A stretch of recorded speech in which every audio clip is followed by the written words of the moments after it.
if we said we are not bothered, we will be deceiving you. You will see that a whole day has been left for Rivers alone. You are right by telling us that the Rivers state election is a full state election. In fact, it's like a gubernatorial election because it covers all the states. We've had discussions with political parties at various levels. But I'm so sorry to say this. Once you meet with them, they will tell you all the beautiful things, but they will go back and do all the wrong things.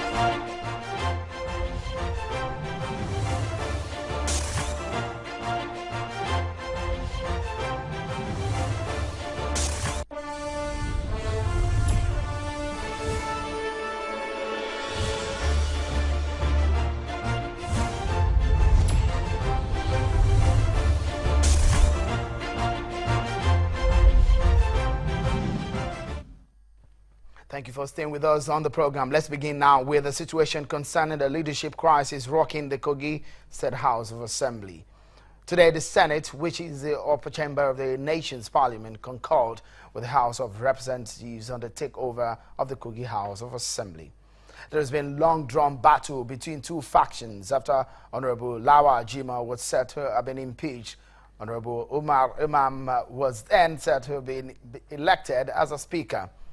The two groups have disagreed over the issues which led to the leadership crisis. There was a petition, however, by the Jimo faction to the House of Representatives, and the House of Reps waded in setting up a fact-finding committee to investigate the matter. The committee reported to the House, and the House made its recommendation and then passed it on to the upper chamber, the Senate, for concurrence, which happened today. Well, let's get some legal perspectives on the matter. Honorable Wesley that also joins us from our Abuja studio. He is a lawyer and a former member of the House of Representatives. Many thanks for coming on the program. Let's quickly put perspectives to this. There is a court injunction, a court order from the anti-Jimo faction, the Imam-led faction, the factional speaker of the House of Assembly in Kogi State, and the action now by the National Assembly. Do you see any legal complicacy in this matter? Well, thank you, Shane. It would be quite difficult for that injunction to be effective, because it is going to be as saying that one arm of government should not work. If you look at Section 11(4) of the Constitution, you will see that it has laid some conditions under which the National Assembly can take over the activities of making law by any House of Assembly in this country. The House of Reps, for example, has sent a fact-finding committee to have a look, and the report has been adopted, and accordingly the House have made their decision, to which the Senate has now concurred. So in the eyes of the law, in the eyes of the Constitution of Nigeria, it is a very valid decision. The question that we might then ask is, how have the occasions arisen for this takeover? And then my suggestion and submission will be yes. If you look at it as we speak, none of the factions is typically able to do the business of making laws right now. Secondly, it will appear clearly that when this arises, that decision is now left to the National Assembly to make. The only difficulty there is that the National Assembly will now have to make the laws in the same way as they make for the federations. That is, you have the House of Reps pass it, and then you have the Senate concur. So that's a definitely more complicated situation. Now let's talk about the court injunction.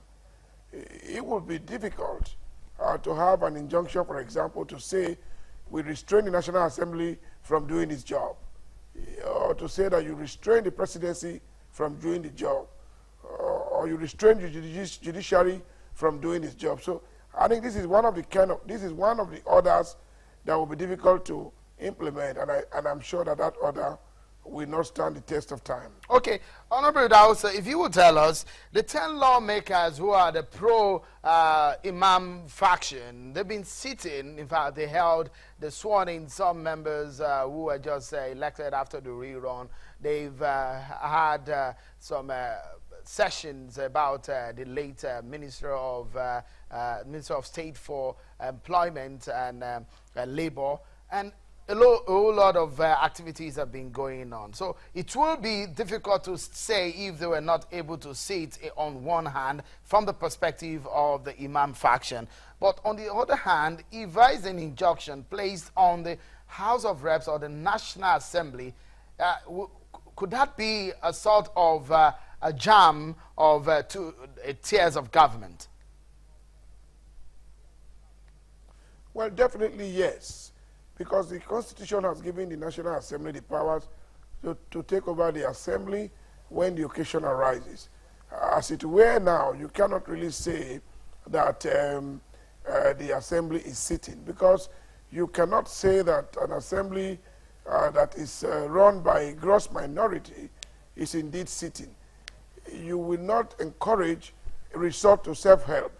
And it is not a nice thing to expect that the other side should move into that assembly, as it were now, and begin to resort to blood and iron.